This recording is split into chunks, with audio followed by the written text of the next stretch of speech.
So a mirror isn't just something that we have in our homes, it's actually an excellent prop that we can use to make fantastic photos.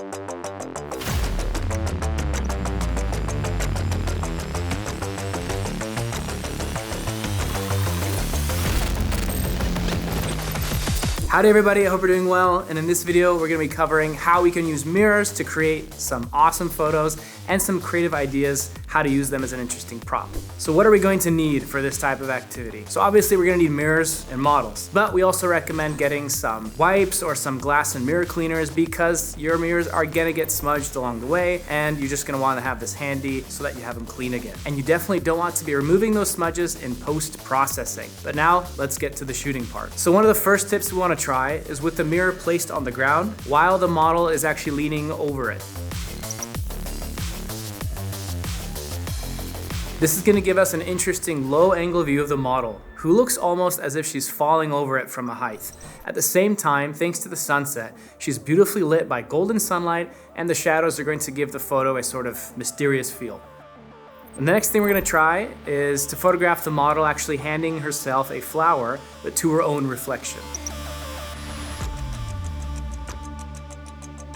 And we're gonna have to shoot this scene twice. The first time is gonna be with the flower, which the model is going to be handing to her own reflection. For this shot, you're not only gonna need the reflection in the frame, but also have the model with the flower physically present so that the flower is actually visible. And the second shot is gonna be from as close to the same angle as possible, but this time without the flower, because now we only care about the actual reflection, showing the model reaching out to the flower. And with this type of photo though, you're definitely gonna need to do some work afterward in a photo editor, where we'll have to combine both of these photos into one.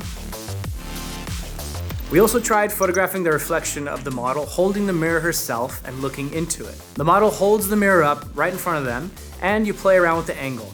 Sometimes the reflection shows her face, other times a tree, or the entire landscape behind you. And just by changing the angle you shoot from, you get different compositions.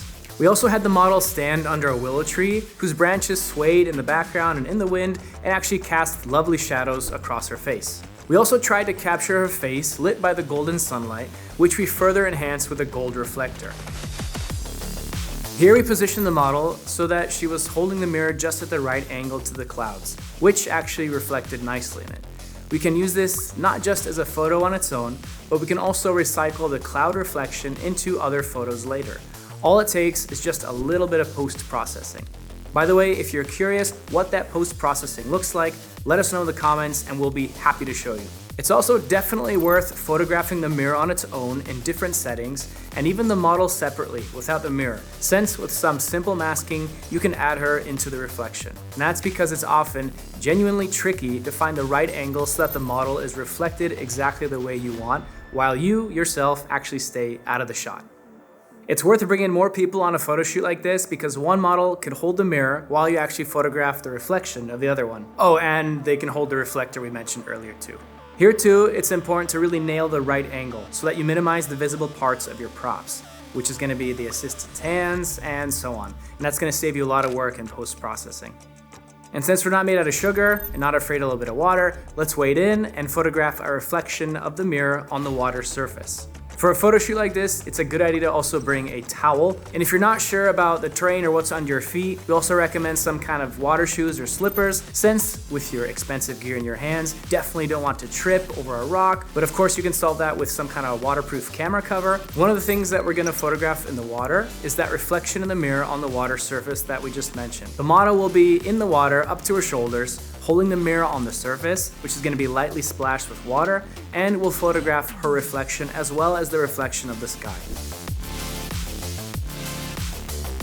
The next thing we wanted to try is a model holding a mirror that reflects the ripples on the water at sunset. This gave us a nice color contrast between the red dress, darker background, and the beautifully blue water. And since we had two models, one of them held the mirror in the water again, and we could photograph the other one in the reflection. So it's really worth bringing more people along, and at least one just to act as an assistant. The next thing we're going to try is catching a reflection of a face in a small mirror shard. And if you're shooting with shards, it's obviously smart to bring along some bandages and maybe some disinfectant just in case. You know, just in case. Since it's a small shard of glass, you'll most likely avoid ending up in the shot yourself, but it does take a bit more effort to direct the model so that she angles the shard just the right way towards you. So that it wasn't boring and it wasn't just a plain shard of glass and a face, we also tried shooting it as a view through hair, just to get a bit of an interesting blurred background in there. And we'll also try photographing a sunset in a broken mirror. So if you have an old mirror at home, even a cracked one, definitely don't throw it away because it can still make for an interesting prop. But if you don't have one, that's okay. You can create your own broken mirror. All you need is a little bit of tape on the back of it and then just give it a light tap with a hammer. And that's what we did. And then all that was left was just to wait for the sunset. The reflection then shatters into smaller fragments and the photo ends up looking almost like a collage. We focused specifically on the edges of the shards since that made it look a bit more abstract than if we just focused on the landscape and the reflection. We also tried to photograph a face in the broken mirror, but personally I wasn't such a big fan of the distortion it created in the reflection of the actual face. Still, there's obviously no limit to creativity. So those were just a few tips for taking pictures with mirrors, and if you try any of them, please don't forget to send us your photos at video@zoner.com. We'd really love to see what you guys tried. And if you guys enjoyed this video, give us a like, even if you didn't, and be sure to subscribe so that you never miss another future video again, and we'll see you guys next time. Take care.